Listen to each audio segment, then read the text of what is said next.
Morning అండి, అందరు బాగున్నారా? ఎలా ఉన్నారు? మీ కుటుంబ సభ్యులు, మీ పిల్లలు ఎలా ఉన్నారండి? దయచేసి మా గురించి కూడా, పరిచర్య గురించి కూడా ప్రార్థించండి. చాలా కఠినమైన పరిచర్య, భయంకరమైన కష్టాల మధ్య ఈ పరిచర్య జరుగుతున్నది. దేవుని కృప ఆయన మాకు తోడుగా ఉన్నాడు, నిలబెడుతున్నాడు, నడిపిస్తున్నాడు. మీ అందరి ప్రార్థన కూడా మాకు తోడుగా ఉంది. అలాగనే ప్రార్థన చేస్తారండి. సామెతలు 28:5 వచనం, యెహోవాను ఆశ్రయించు వారు సమస్తమును గ్రహించుదురు. ప్రియులారా, ఈ లోకంలో కొంతమందికి సమస్యలు వస్తే ఏం చేయాలో అర్థం కాదు. కొంతమంది ఏం చేస్తే వాళ్ళకి వచ్చిన సమస్యను బట్టి వాళ్ళకి వచ్చే ఒకే ఒక ఆలోచన అంటే చచ్చిపోదాం, ఊరేసుకుందాం, పాయిజన్ తాగుదాం, ట్రైన్ కింద పడిపోదాం.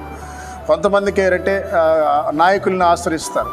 కానీ దేవుణ్ణి ఆశ్రయించే వాళ్ళకి, దేవుణ్ణి పాదాలు పట్టుకునే వాళ్ళకి అన్నీ తెలుసు అండి. ఓహో, ఈ సమస్య ఇక్కడ వచ్చింది, దీని నుంచి నా దేవుడు సహాయం చేస్తాడు, ఇదిగో ఈ ఉప్పుల నుంచి దేవుడు నాకు సహాయం చేస్తాడు, నాకు ధైర్యం వస్తుందండి. కాబట్టి నా జీవితంలో సేవాపరంగా ఎన్నో కష్టాలు వచ్చింది, ఎన్నో బాధలు వచ్చింది, కొన్నిసార్లు అప్పు చేయాల్సి వస్తుంది మందిరానికి. అప్పుడు చాలా కృంగిపోయాను. అప్పుడు దేవుడిని ఆశ్రయించినప్పుడు నాకు ధైర్యం వచ్చిందండి. అంటే ఆయన నన్ను ధైర్యపరిచాడు, సహాయం చేశాడు. కాబట్టి మనం ఆయన ఆశ్రయిస్తే ఆయనే దారి తెలుస్తాడు. కాబట్టి నీకున్న పరిస్థితి, నీకున్న అనారోగ్యాన్ని బట్టి, నీకున్నటువంటి ఆర్థిక ఇబ్బందులు బట్టి, నీకున్నటువంటి కుటుంబ సమస్యలను బట్టి కృంగిపోతున్నావు, డిప్రెషన్లోకి ఉన్నావు. ఎందుకంటే ఈ జీవితము ఎక్కడికైనా ఇంట్లో నుంచి బయటికి వెళ్ళిపోతే బాగుండే, ఈ భర్తతో కాపురం చేయలేకపోతున్నాం, ఈ భార్యతో యాగలేకపోతున్నాను, ఈ పిల్లలతో యాగలేకపోతున్నానని మనశ్శాంతి లేకుండా ఉన్నావు.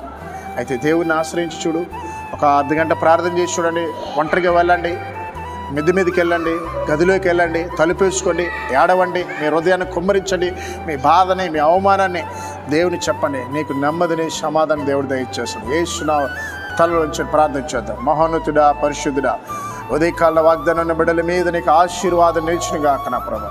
ముఖ్యంగా నా ప్రభా, ఈ నెలలోనైనా కొంతమందికి నైనా అయా ప్రభా మంచి సంబంధాలు ఇచ్చి వివాహము జరిగించమని ప్రార్థిస్తున్నాను. ఎంతోమంది నా ప్రభా నాయన అప్పుల బాధలు ఉన్నారు, వారికి సహాయం చేసి అప్పుల నుంచి విడుదల దయచిన ప్రభా. ఎదుగో తండ్రి, తల్లి లేని బిడ్డ తల్లికి, తల్లిదండ్రులు లేని బిడ్డలకి నైనా అయా అనాథులకి మీరు తోడునమని ప్రార్థిస్తున్నాను తండ్రి. రోడ్డు మీద ప్రయాణం చేసే ప్రతి ఒక్క బిడ్డకి క్షేమం దయచాము. యేసు నామములో ప్రార్థిస్తున్నాం తండ్రి, ఆమేన్.